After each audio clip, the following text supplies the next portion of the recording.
اب تنہائی میں ہے، کمرے کے اندر اور کوئی موجود نہیں ہے، کھانا بھی پڑا ہوا ہے، پانی بھی پڑا ہوا ہے، ایمانداری سے بتائیے گا کوئی بندہ وہاں پہ دیکھنے والا نہیں ہے، کیا روزہ دار روزہ کھلنے سے پہلے بھوک کی شدت سے اور پیاس کی شدت سے مغلوب ہو کر وہ کھانا پینا شروع کر دے گا؟ کبھی بھی ایسا نہیں ہوتا۔ وہ حالانکہ اکیلا بیٹھا ہوا ہے، اگر وہ یہ صبر کر سکتا ہے، روزہ اسے یہ دس دے رہا ہے کہ اے بندہ خدا اپنے نفس پر قابو رکھ، اپنی مرضی پر قابو رکھ، کہ یہ خدا کی مرضی ہے کہ شام تک تو بھوکا رہے۔ اگر یہ خدا کی مرضی کے تحت کر سکتا ہے تو اپنی زندگی کے شب و روز صبح و شام خدا کی مرضی کے مطابق کیوں نہیں گزار سکتا؟ اسی لیے ائمہ نے بیان فرمایا ہے کہ روزہ مومنین کے لیے ایک تجربہ گاہ ہے، عبادات کے لیے تجربہ گاہ ہے، اور روزہ تمام عبادات کے لیے پروٹیکشن بھی دیتا ہے، اس کی حفاظت کا بھی یہ ذمہ دار ہے۔ مثال کے طور پر بندہ نماز پڑھتا ہے، نماز دکھاوے کی بھی ہو سکتی ہے، اکثر و بیشتر ایسے بھی ہو جاتا ہے کہ میں نماز پڑھنے کے لیے جاؤں تاکہ لوگ مجھے نمازی کہیں، اکثر ایسا ہوتا ہے، دل میں خیال بھی پیدا ہو جاتا ہے کہ لوگ مجھے نمازی کہیں اور میں نماز کے لیے جاؤں، صبح و شام جاؤں تاکہ لوگ مجھے نیک اور پرہیزگار کہیں۔ حج کرنے کے لیے جاتے ہیں، الا ماشاء اللہ خالص لوگ بھی ہیں اللہ والے، لیکن ہم جیسے گناہگار اور ملاوٹ زدہ بھی تو ہیں۔ ہمارا کیا ہوتا ہے کہ حج کرنے کے لیے جائیں گے، وہاں پر جا کر آج کل تو وہ سیلفی کا زمانہ آ چکا ہوا ہے، کبھی بیت اللہ شریف کے سامنے جا کر سیلفی بنا رہے ہیں، لوگوں کو دکھا رہے ہیں کہ دیکھیں ہم احرام کی حالت میں ہیں اور بیت اللہ شریف کے سامنے کھڑے ہیں۔ کبھی صفا و مروہ پر جائیں گے، وہاں پر سڑکیں بند رہی ہوتی ہیں، کبھی جبل نور پر جائیں گے، وہاں پر سڑکیں بند رہی ہوتی ہیں۔ یہ الغرض حج بھی ہمارے لیے نمائش کا ذریعہ بن چکا ہوا ہے کہ اس کے اندر سے خاصیت ہم نے نکال دی ہے، رب کی رضا اس میں سے ہم نے نکال دی ہے، رب کی رضا کو نکال کر ہم نے اپنے نفس کی پیروی اور نفس کو خوش کرنا اس کے اندر ڈال دیا ہے۔ اور روزہ ایک ایسی عبادت ہے، روزہ دار یا تو وہ خود جانتا ہے کہ روزہ ہے، یا پھر اس کا رب جانتا ہے کہ میرا یہ بندہ روزے سے ہے، دوسرا کوئی بندہ نہیں جان سکتا کہ یہ روزے سے ہے یا نہیں۔ اور یہ روزہ دوسرے اعمال کے لیے پروٹیکشن کیسے کرتا ہے کہ جب روزہ دار روزہ رکھتا ہے، اس کے سامنے رزق بھی آتا ہے، وہ اس رزق کو ٹھکرا دیتا ہے، اس کے سامنے پانی آتا ہے، اس پانی کو بھی ٹھکرا دیتا ہے، وہ کہتا ہے کہ میں تو روزے سے ہوں، میرے رب کا یہ حکم ہے کہ اب شام تک جب تک کہ افطاری کا وقت نہ آ جائے کسی بھی نعمت سے سرفراز نہیں ہونا، کسی بھی نعمت سے مستفید نہیں ہونا۔ جب وہ اپنے آپ کو جائز حالات کے اندر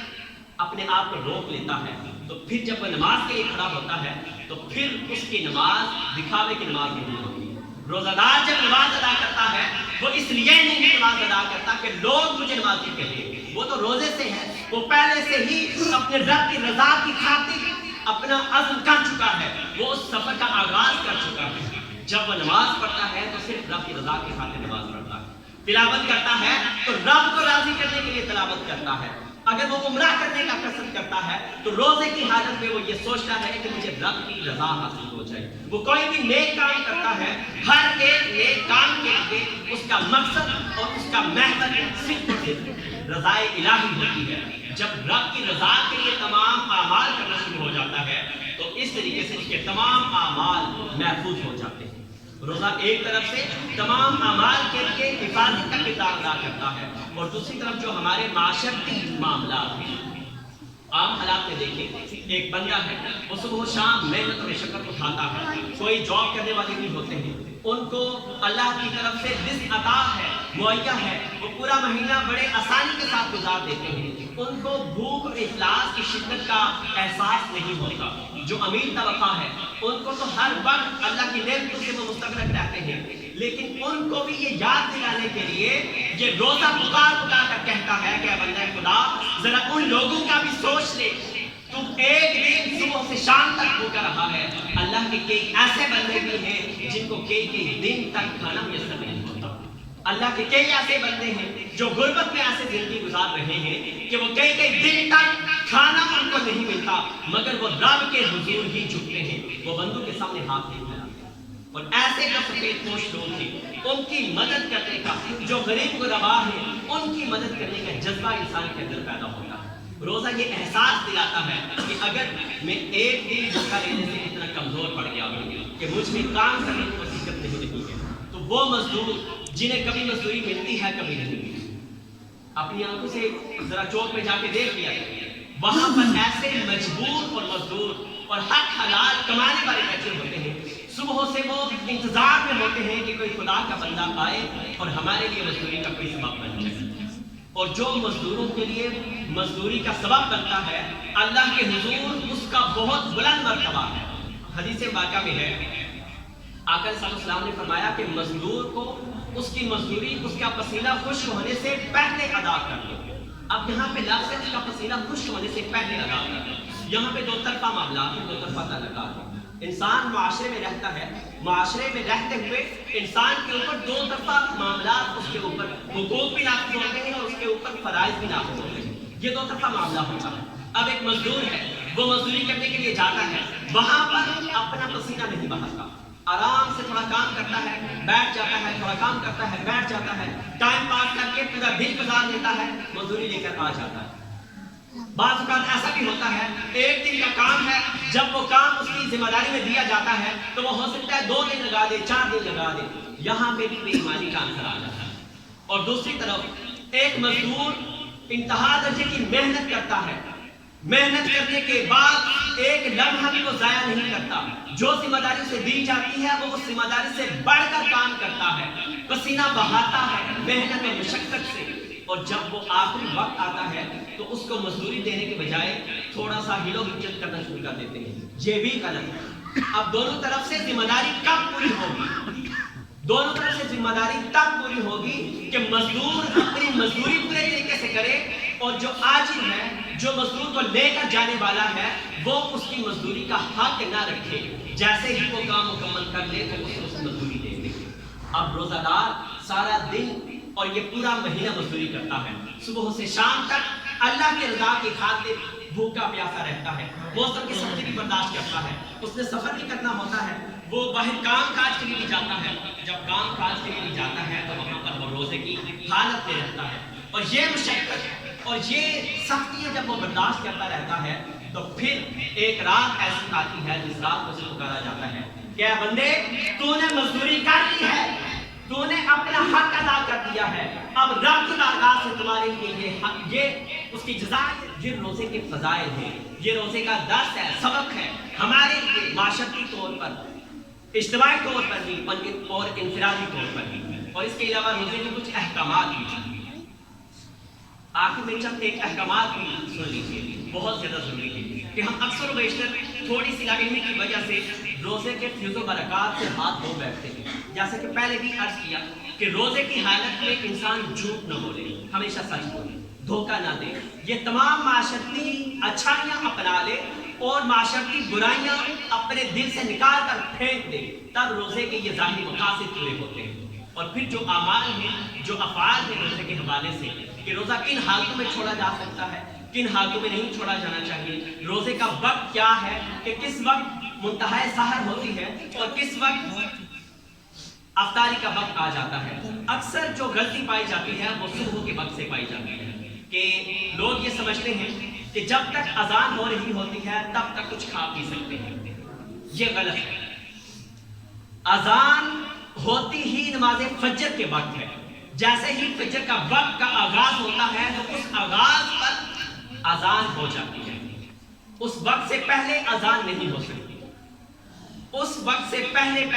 سحر کا وقت ہوتا ہے اور وہ اختتام ہوتا ہے. اور اذان جب شروع ہو جائے تو اس وقت روزے کا وقت ختم، یعنی سحر کا وقت ختم ہو چکا ہوتا ہے اور روزے کا آغاز ہو چکا ہوتا ہے. لہٰذا یہ کوشش کریں کہ جب یہ سائرن آج کل بجتے ہیں، یہ نیو ٹیکنالوجی ہے ہماری آسانی کے لیے، مساجد میں اعلان بھی ہوتے ہیں، جیسے ہی اعلان ہو یا جو مقررہ وقت ہے وہ جیسے ہی وقت مکمل ہو جائے تو آپ کے منہ کے اندر ایک دانہ تک بھی نہیں جانا چاہیے. اگر ایک دانہ بھی چلا جائے تو اس سے روزہ ختم ہو جاتا ہے، روزہ نہیں رہتا. افطاری کے وقت کبھی بھی یہ کوشش نہ کریں کہ ابھی افطاری کا وقت داخل نہیں ہوا، موسم کی خرابی ہے یا پتہ نہیں چل سکا یا غلطی سے کچھ ایسا ہو گیا تو وہ ایک الگ بات ہے، لیکن جان بوجھ کر وقت سے پہلے افطار کر لینے سے سارے دن کی محنت اور مشقت پر پانی پھر جاتا ہے. جہاں پر پورے دن میں اتنی زیادہ محنت اور مشقت اٹھا لی ہے، جو صبر کر لیا ہے، وہاں پر چند لمحے اور بھی صبر کر لیں اس سے بہتر ہے کہ صبر کر کے وہ وقت دعا اور استغفار کا ہوتا ہے۔ روزہ دار جب افطاری کے لیے بیٹھتا ہے، حدیث پاک میں بھی ہے کہ افطاری کا وقت ایک ایسا وقت ہوتا ہے کہ جس وقت میں اللہ کے بندوں کو ایک خوشی میسر ہوتی ہے، وہ خوشی سکون قلب ہوتا ہے جو اللہ کی طرف سے روزہ دار کو دیا جاتا ہے۔ اور دوسری خوشخبری اور وہ خوشی وہ دیدار الہی کے وقت سے میسر ہوگی جو قیامت کے دن اللہ اپنے بندوں کو عطا فرمائے گا۔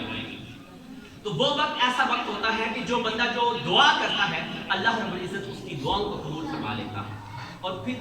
اگر کوئی ایسا بندہ ہے جو سفر کرتا ہے، سفر کی نیت کرتا ہے اور سفر اس کا طویل ہے، جب طویل سفر ہے اور وہ یہ سمجھتا ہے کہ سفر کے دوران اگر میں روزے کی حالت میں رہا تو میری طبیعت خراب ہونے کا خدشہ ہے، تو اس کے لیے اجازت ہے کہ وہ اس وقت وہ روزہ چھوڑ دے، بغیر روزے کے وہ سفر کر لے، اور جب رمضان ختم ہو جائے تو بعد میں وہ گنتی پوری کر لے، بعد میں جتنے روزے چھوڑ دیے جائیں تو ان روزوں کی تعداد کو وہ پورا کر لے۔ اور ایک اور بات یہ سمجھ لیجئے کہ بعض اوقات کچھ ایسے بزرگ ہوتے ہیں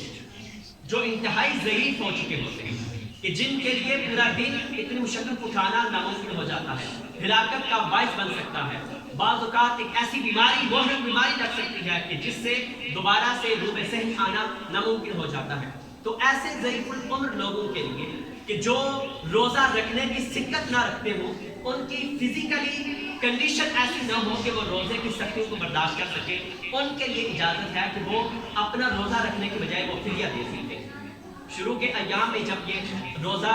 اس وقت جب فرض ہوا تھا تو آغاز میں ہر ایک کا پابندی نہیں تھی کہ سب کے سب ہی روزہ رکھیں، اس کے لیے حکم یہ تھا کہ جو چاہے روزہ رکھے، جو چاہے چھوڑ دے۔ لیکن بعد میں اگلی آیت میں اللہ رب العزت نے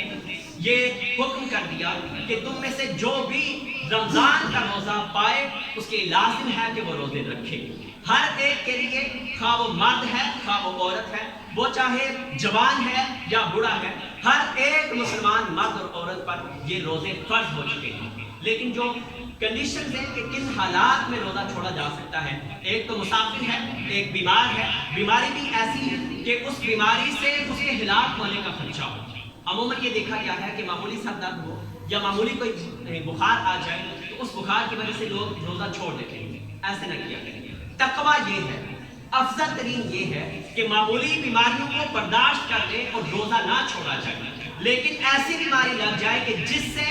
اس سے شفا یاب ہونے کی امید نہ ہو یا اس سے مزید ہلاکت یا اس بیماری کے بڑھنے کا خدشہ ہو، تو اس حال میں اس روزے کو چھوڑ سکتے ہیں، لیکن وہ قضا بعد میں لازم آ جاتا ہے۔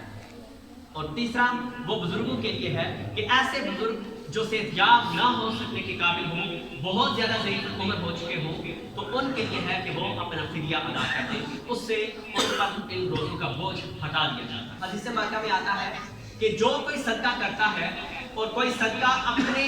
اقربا میں کرتا ہے تو اس کو دگنا اجر ملتا ہے۔